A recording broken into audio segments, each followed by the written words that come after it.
Hey folks, it's Brian. We had an Elderath game last night, and it was action-packed. It was full of all kinds of stuff. And as you'll see, the party's running themselves ragged from day to day to get to where they need to be before other folks get there. So, the dome. Green mist swirling up. Alpha's at the edge looking down and sees a bunch of stuff that we hear but we can't act on. And this undead griffin leaps up out of the edge of the dome and grabs hold of that ledge, pulls itself up and starts to swipe at Alpha. Alpha backs off. The rest of us start looking for a cover. Wes prepares a shock bolt. We're loaded by 2 points, just in case we need to do something. But thankfully, the griffin fumbled his strength roll to climb out of the hole, so the edge of the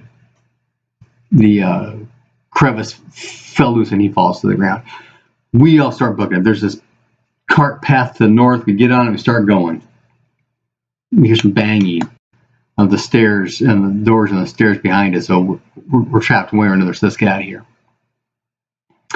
As we're moving along, we can see from time to time an old cart that had fallen off the road or the track into the swamp, with bones in the back. So the guy who's been taking bodies this place has gone through a number of carts to keep doing this. It's kind of interesting. Where are these cars coming from? Who is this guy? Anyway, we keep going. Night comes. Wes does his projected light at level 5, so less 15 minutes at a time. Open up as we need light. Open, close, go along. By the time dawn comes up, we reach a crossroads going east-west. So we head west because, west is where Hamlet is, right? And hopefully the moat house and everything else. After about a quarter mile, we find a skeleton laying in the middle of the track. Just laying there. His head closed at one time. No armor or stuff. Wes kind of goes forward, pulls his rapier, kind of poking at it to move around, and Raymond goes off to one side and is looking out in the swamp, and he finds dozens of skeletons out there. So we start looking around and sending people around. There are dozens and dozens of skeletons just laying around on the surface out here.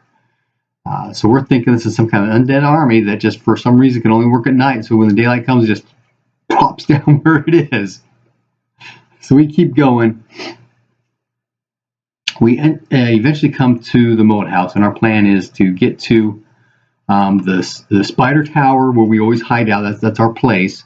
But Raymond, being the safety conscious guy he is, says, "Hey, let's walk through the moat house, make sure there's nothing here, nothing's moved in, nothing's changed, that kind of thing." And as we're doing so, we get down to the cellar, and Wes sees something in the corner of his eye. And there's a room with a door open, so he skirts the light, ups the light to get up to the doorway, peeking in, doesn't see anything, but the other side's open. He's inside, we bring the light, next door, nothing's there. There's a door here, it's closed, and then there's a passage through a section that had fallen, a cave-in kind of thing, but there's this passage that's been cleared. Probably that, and that takes the stairs up to the room up in the actual keep itself. Nothing here. And Alexander's been following me the whole time, so. Okay, nothing here. Let's go down. Well, actually, I haven't tracked. Hey, look for tracks. Anything? Nothing. Okay. We go back down, hook with everybody else, search for the rest of the party. They've been searching around the rest of the floor, and nothing unusual, nothing changed. So we go back, head to the spider tower, door a little blockade, set up our watches, and hit the rack. We are exhausted. During the first watch, once it becomes nightfall, there's Alexander and I'll say Runt was with him, and they see the undead army marching down the road towards us. These green orbs glowing out of their skulls. So there's discussion. Okay, what do you do? What do we do? There's lots of them. How many? I had to ask Raymond. Hey, if I give you 10 magic points, how many of these skeletons do you think you'd be able to take down, or be able to affect? And he doesn't think you'd do that many. 10 magic points should be a lot. I don't know what level spell that is, but anyway. we said, okay, we can't take on the army. We're going to be quiet, let them go on by, because they're marching past the moat house. And that's when Raymond spots 2 people in gray cloaks standing at the far edge of the drawbridge, just looking south, watching the army. And he wakes up Wes and Raymond's other guys, and the first thing Wes thinks, kill him now. But oh no, maybe not. They're in gray cloaks, not in black cloaks or anything, and they're just standing there, which is kind of odd. So Wes is thinking maybe these are rangers, and they were sent here to keep an eye here on the moat house itself. And at about that point, in these armies are coming in packs, in batches, and singly, and all that kind of stuff. And at this point, the Undead Griffin shows up with his Undead Rider, and they get to the part of the road where there's the path north to the moat house, and it stops. And the Undead Rider looks north at the 2 guys in gray cloaks. And after a couple seconds, the Griffin, continuing on west like he wants to do, and then the Rider pulls him around, and they start heading up the pathway north towards the 2 guys in gray at the drawbridge. And at that point, also, there are 3 other skeletons that stop on the pathway, on the cart path at the pathway. At that point, we see the guys in gray cloaks pull their hoods off. They are humans, and they draw their swords. They've got these war swords that have the silver filigree that just lights up in the moonlight. And one of them shouts out, "We will hold them back. Make best time to Sir Michael. Let him know what's happened." And Alexander has this fundamental feeling that, as trying to be a ranger, and obviously that's the ranger that's undead on top of this Undead Griffin, both of which are Kirk's guys, that he needs to do something to put that ranger to rest, or at least bring evidence of him back to Kirk. That's kind of this emotional underwriting he's got. He's going to stay. The rest of us pack up and we book out. Tindo says, can't leave him by himself. So Tindo stays with him, to back him up.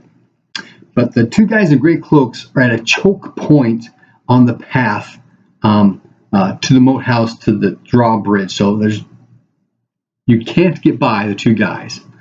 Alexander comes behind him thinking he could, play third guy. There's no room for him to sword fight there. So he pulls his bow out. The zombies aren't necessarily too bad, so he wants to do that. But then there's this whole thing of, once the Griffin gets there, guys fighting, shooting into melee is not a good thing. So he said, well, I'll do an aimed shot at the rider on top of the Griffin. That should be safe enough height-wise, not worry about the 2 guys. The 2 guys engage the Griffin. Each of them hit the Griffin 3 times in the first melee round. So these guys have got at least 150% in their sword skill, and a strike rank of 4 or less with their swords. So these guys are fast and powerful. Okay, they're clearly outclassed here. And at that point, one of them says to Alexander, "Can't you follow instructions? Get out of here while you can." So at that point, Alexander and Tindo take off. Favors gets up to us because we're going through the secret door, through the torture chambers into the lower area, go through the chapel. There's 2 rooms to the wall. The wall leads to a room that leads to a berm to the northeast of the moat house itself. So as we're in the chamber moving through, they catch up with us, and right across his knee for blood platelets. And so they catch up with us, no real issues. And we get the top, okay, no. The Undead army is on the road. There's no way for us to get by them here.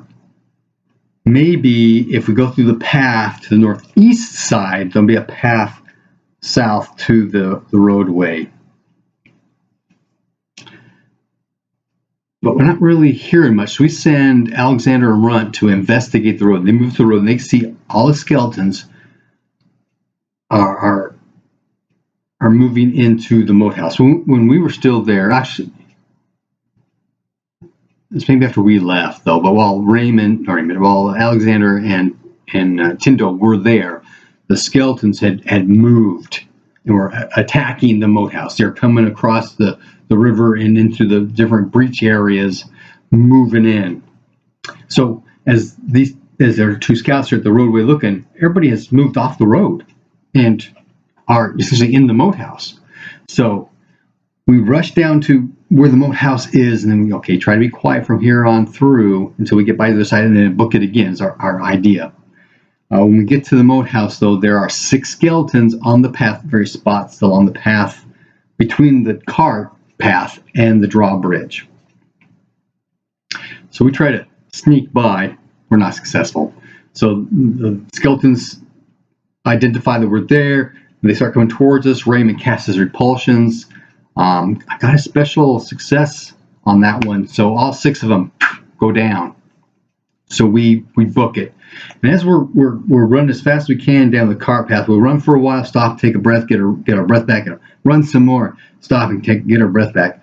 But as we're doing this, we can see skeletons in the swamp to the north of the cart that were headed towards the moat house that have now stopped and are coming towards us or towards the cart trail so they can catch up to us. And we keep going all night long. As dawn comes up, we have reached the edge of the swamp.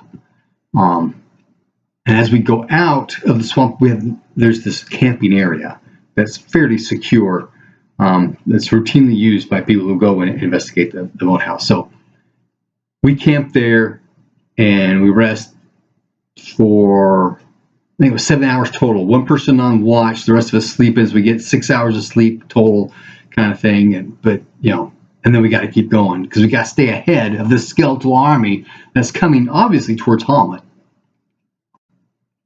So there's a big discussion. Okay, we can head down the road. It's going to take us 2 days to get to Hamlet, but we need to get Sir Michael. And Sir Michael is a day and a half south of Hamlet. Of course, some of most of these guys are from Hamlet. They want to warn their families about the skeleton army, so that's the path they want to go.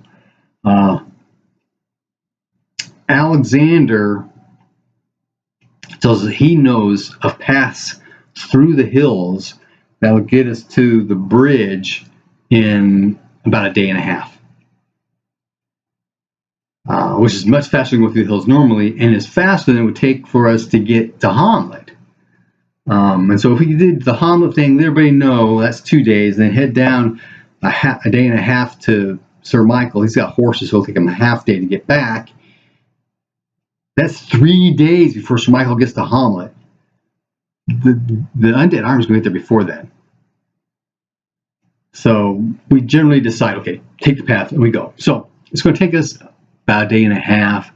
During the first day, we do come across a Goblin encampment. We circumnavigate that and get it out of the way. That night, because we go into the night, trying to make as much time as we can. Somebody do I know who spotted it?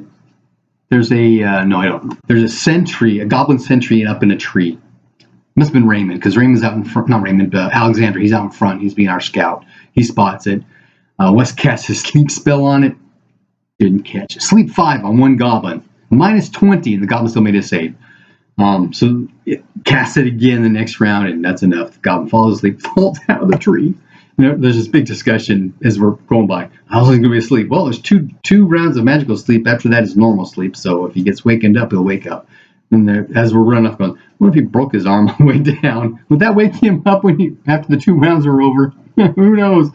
So we get to the far side, and somebody's going to investigate the goblin out of the tree. They may see our tracks. We do this. Use your tracking skill to disguise our tracks, and Raymond does that as the rest of Alexander does that as the rest of us continue on with. I think it's Runt's our guide at this point, and then we get to the river. At one point, we get to the river, and The ford that we're looking for is further south. But Red comes with a great idea of, hey, let's get in the river here. That way the goblins will lose our trail. So we get in the river and we're moving up the river, upstream of the river for a ways. And I started thinking, what time of year is this? How cold is this water? I didn't bring it up. And it turns out it is autumn, so maybe this was a bit chilly. But anyway, so the party is in the water, moving up. Wes actually looks back and sees where we had entered the water, 3 wargs with goblin riders on them. One of them goes north, downriver. One of them goes across the river, and a third one comes upstream towards us, south. So we go along and we look for a place where there's lots of foliage where we can just kind of hide in the river from the warg.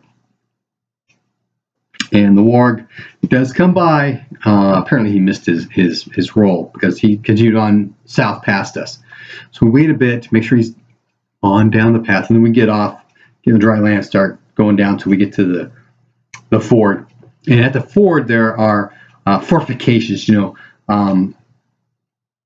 spiked fence railing kind of things to funnel people into a certain area kind of deal. So we go through, and as we're crossing the ford, we get halted. Who are you? And Wes, without giving too much information, gives enough information about himself. So if anybody on the other side knows anything about the politics in Telgar, to go, oh wait, this guy may be important. And so we meet with the captain, and we explain why we're there and what else we tell him. There's a couple things here. We talk about the Undead army, about the 2 rangers in gray, and they gave us instructions to come back and tell Sir Michael. Well, Sir Michael's camp is north of here, and he's out patrolling right now anyway. So the captain sends word north to Sir Michael's camp.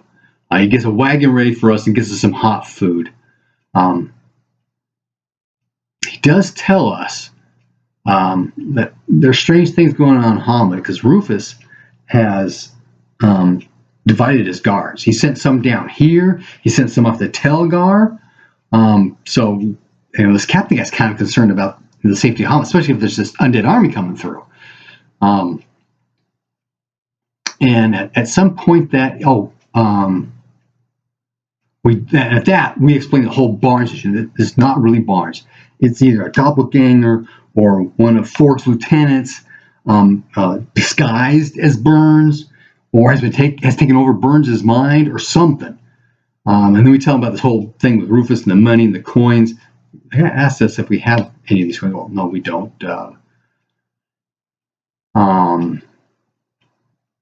And then he goes off and comes back with a woman in gray robes. And in the School of Magic in Telgar, there's like a martial arts belting system, right? You start off white, go yellow, and on up to black. And gray is there towards the black end. She recognizes Wes. Wes didn't recognize her, so he's trying to just be coy and blowing off kind of thing. But we mentioned to her that we did leave one of these coins with the druid in Hamlet. And so she says that she needs to get to Telgar. The captain says, hey, we need some. She says she's going to go to Telgar, but she'll send a replacement. And then she casts teleport and disappears. So lots of powerful magic happening here tonight. So we clamber in the wagon. It takes us off to Sir Michael's camp. Oh, Sir Michael, by the way, in case this has been mentioned, is the captain of the bodyguard for Lady Tamara. Lady Tamara is the Lady of Bloodstone. She's the ruler of this southern province area. And she and Wes are related.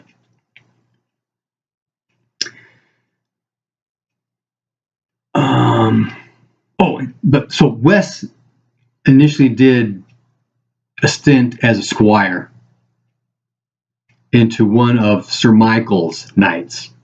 So Wes knows Sir Michael as well. And Sir Michael's a paladin. In the same way there are paladins here, there are rangers here, they're above the normal, let's try to be ranger-ish until we become a ranger. Let's be paladin-ish until we actually become a paladin kind of thing, right? So it's not like you start off with a paladin, you've got to get to 5th level or whatever before you're considered eligible to become a paladin. You got to go through rituals or whatever, right? Well, same thing with rangers, and that's what Alexander's trying to do. He's been tutored by the druid in Hamlet about the kinds of things. If you want to be a ranger, you need to do these kinds of things. You need to show this kind of action. You need to do these kinds of things and have this mentality, this mindset, right? So that's the idea of things, powerful things going on here. Okay, so we're in the wagon. 2 hours later, we get woken up. We're at Sir Michael's camp because we are sleeping in this wagon. And there's a captain there who tells the driver something, and then tells us, hey, we've been ordered to give you quarters. Here's your tents over here. Baths are available. Like, I think we are just so beat. We just go to our tents. We're crashing. 3 hours later, we get woken up again, and we're escorted to this big, huge white pavilion. I mean, this thing's got to have multiple chambers within it, inside, that kind of thing. It's got pennants and all kinds of stuff. It's decked out. It's very extravagant. And we also see off to the side a stable boy who's grooming this huge white warhorse. As the party enters and Wes gets seen by one of the guard guys inside, he starts to do one of these formal announcement things. But Sir Michael calls out, Wes, how have you been? Come on in, come in, everybody. And he mentions, your cousin has been keeping track of you, and she's actually been impressed with your endeavors. Yay, up last.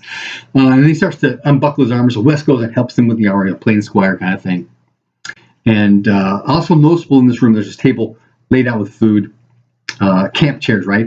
And there's this larger camp chair at the head of the table, and there is this great sword leaning up against it. It's got a kind of cockeyed.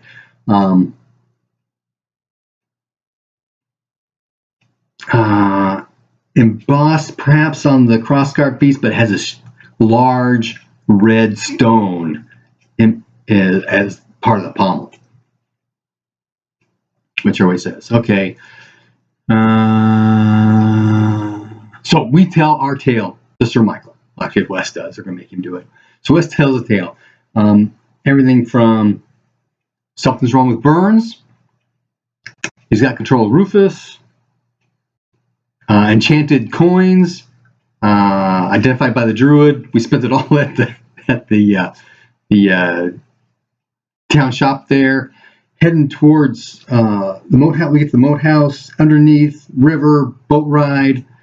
Coming up, the whole temple thing with all the undead and the gray mist stuff. Undead griffin. Pathway, skeletons laying out on the ground that night. Skeletal army on its way to Hamlet. 2 guys in gray. 2 rangers in gray. And then through the woods, through the hills, goblin encampments, warg riders, to here. I want to specifically mention, hey, the guys in gray said to tell Sir Michael what's going on here. In doing that, Sir Michael tells us that these gray cloaks, they're not Kirksmen's. They must be sentinels. You saw sentinels. And there's some discussion there about there's some powerful organization that's not associated with Kirk's Rangers or even with Lady Tamara. They're outside of things. So there's this extra powerful faction out there that we didn't even know about that is involved with stuff.